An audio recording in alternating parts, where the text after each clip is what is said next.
30 medarbejdere fra produktionen på Bisca deltog i kurset fra teori til praksis.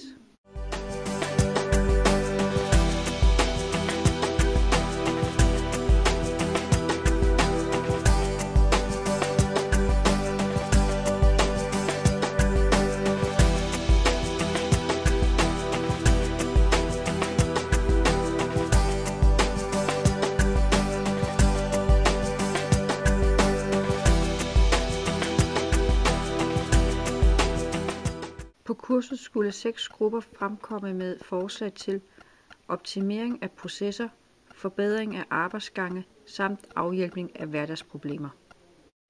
Kan du fortælle mig lidt om, hvad det er for et projekt, I er i gang med i dag? Ja, det kan jeg godt. Vi har startet som udgangspunkt med at finde nogle problemstillinger, som man har rundt om på fabrikken. Vores projekt det er krummeldrysseren på linje 34. Og det er, der kommer noget hvid chokoladedrys på, og problemet det er, at den sætter sig i selve sneglen.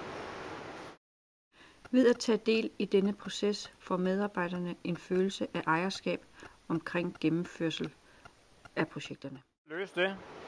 Jamen, vi har prøvet med en anden drysser, hvor der er nogle større snegle på, så måske chokoladen kunne køre bedre igennem.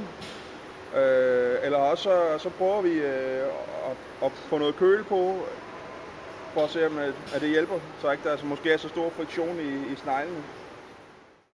Kurset var en stor succes, og ledelsen var glad for det store engagement, medarbejderne udviste.